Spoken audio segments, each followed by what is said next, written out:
چیزی به نام خوب کار کردن و نتایج بد گرفتن اصلا نداریم. اصلا امکان نداره که آدم خوب کار کنه و نتایج بد بگیره. کار ما از 2 قسمت تشکیل شده.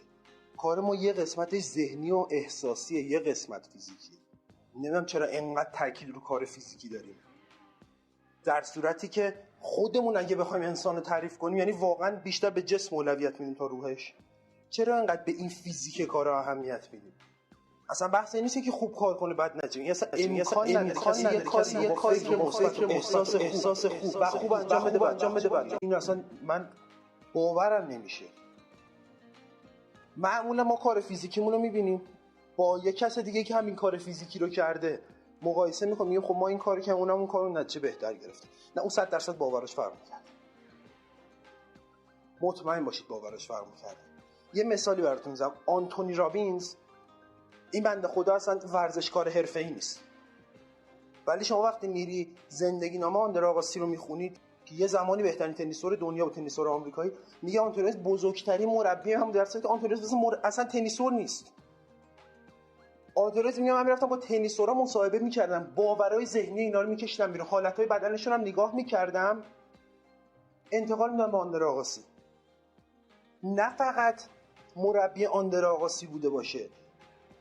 آنتونی میگه من دیدم که ورزشکارا میان قالبا یخو میذارن میشکنن. میگه خیلی برام جالب شد، رفتم با 3-4 تاشون مصاحبه کردم، باورشون رو فهمیدم، قالب یخو گوشتم، منم زدم شکست. چقدر فکر آنتونی با فکر ما فرق میکنه. این نمیگه این ضربه زد منم برم ضربه بزنم، میگم میرم مصاحبه میکنم، باورای این آدم پیدا میکنم. در مورد کار خوب یه نکته خیلی واجبه، یعنی آقا این کار خوب تا وقتی خوبه، بعضی موقع علم زیاد یا کار خوب زیاد به وسواس میکشه. این مرز رو سخت تشخیص بدیم، فقط با همون احساس میشه تشخیص داد. اون به بعد خراب میکنه. من خیلی دیدم به خاطر شغلم، مثلا مادرم میگن اون فلانی که شاگرد اول مامانش دوست منه، اصلا کاری به بچه نداره، صبح میره سر کار، شب میاد، مسافرت‌های خارج کشورش هست، همه کاراش هست. من زندگیم زدم برای این بچه. من 100 تا کتاب خوندم، روش مطالعه در فصل امتحانات خوندم که بچه‌م بگم فضای خونه باید چجوری باشه، همه اینا رو خوندم. ولی وقتی بیشتر با شفته میبینی که اینا از اون علمشون به وسواس رسیدن، اینا به سختگیری کار رسیدن. یعنی طرف به جایی رسیده که وقتی بچه‌ش داره درس کمر 90 درجه کن، کتاب 45 درجه روبروی چشه، کلت تکون نخوره، با چشت بخون. آها یعنی بچه رو مثل یه ربات میخوام بشونن اونجا درس بخونه. آدم کلا حس خوبی نداره بخواد همه چی رو کنترل کنه. بچه‌ها دیدید میخندن، همیشه خوشحالن، چون بچه میدونه همه چی دست باباشه. یعنی بچه تعریفی از خدا نداره. بچه میگه اون بابام از همه چی بستنی میخوام اون برام میخره، شب جای راحت میخوام اون منو میبره بخوابم، پارک میخوام برم یه گریه میکنم اون منو میبره. این معنی توکله، چون خیالش راحته پیش باباش همیشه خوشحاله، اصلا غمی نداره. یه بچه، اون بچه نیاز نداره چیز زیادی بدونه، نیاز نداره همه چی رو تو کنترلش بگیره. اینه که اون بچه شاده. ما 4 تا چیز یاد میگیریم، میخوایم با اون 4 تا چیز همه دنیا رو کنترل کنیم. این حس بدو میده و اتفاقات بد پشت بندش. شما کار رو تو مرحله فیزیکی عالی انجام میدید. شما برای تربیت فرزندتون بهترین کتابا رو میخونید، تا اینجاش حرف نداره. ولی شما رو اون نکات حساس میشید. من تو آشناهای خودم آدمی رو دارم انقدر به تغذیه بچهش حساسه که داره همیشه بچهش مریضه. همیشه ورد زبونشه که اونو خوردی مریض شد. اصلا سیستم دنیا این نیست، این شکلی نیست. شما بعضی وقتا باید رها کنید، بعضی وقتا نه، من که میگم همیشه باید رها کنید. شما علمتون رو یاد میگیرید، یا برای خودتون استفاده میکنید یا انتقال میدید. دیگه از این به بعدش دست شما نیست. این خیلی بده که ما بخوایم این قسمتی که دست ما نیست رو کنترل کنیم. یه قسمتی از ما نمیفهمیم چی میگذره. نکنید ما کلید لامپو میزنیم، لامپ روشن میشه. ما اصلا نمیدونیم این به این چی میگذره. ما میدونیم کلیدو میزنیم این روشن میشه. ولی اینی که بخوای از تمام این سر در بیاری، اگه روشن نشه میگیم لامپش سوخته، اگه روشن نشه میگیم ممکنه سیمش از داخل قطع شده باشه.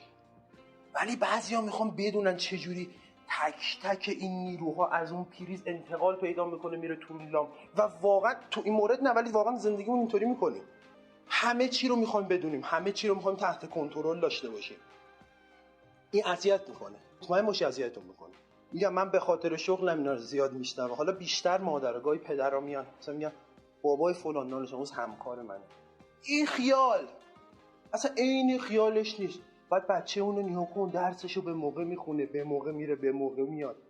من 100 بار بچه‌م میگم فلان کارو نکن، همش سر کارم فکرم این بچه است. خودتون شاهدید من روزی 5 بار فقط به شما زنگ میزنم وقتی سر کارم.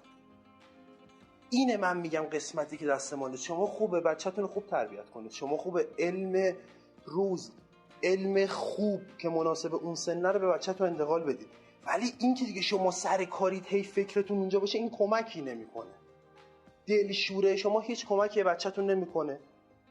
نه تنها کمک نمیکنه که اذیتش هم میکنه. تو راستای هدفی که شما دارید نمیذاره شما به هدفتون برسید. اون حس بدتون، احساس بد رو براتون به وجود میاره.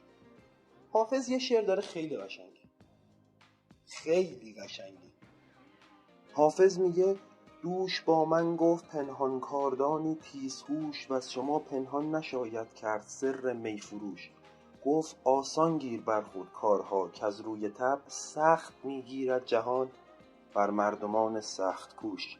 3 تیکه مهم داره این شعر. یکی میگه آسان بگیر کارها، یکی میگه سخت میگیرد جهان بر مردمان سخت کوش. ولی مهمترین قسمت این شعر فقط همین 3 کلمه است که میگه از روی طبع. نه جهان با کسی لج میکنه، نه کره زمین با کسی خصومت شخصی داره. آیه قرآن هم هست که خدا بارها میگه و خدا به بندگانش ظلم نمیکنه. این وسط یه سری اتفاقات خودمون رقم میزنه. این از روی طبعش خیلی مهمه، یعنی اصلا انتظار غیره‌ای نباید داشته باشید. شما با لگد، با زور، با داد بیداد نمیتونید از درخت گلابی سیب به عمل بیارید. طبع اون درخت گلابی میشه. اگه سخت بگیرید، طبع جهان اینطوریه، یه کاری میکنه که کارا برات سخت بشه. دوستان عزیز، بهترین ها رو براتون آرزو میکنم. ارادتمند شما، امیر شریفی.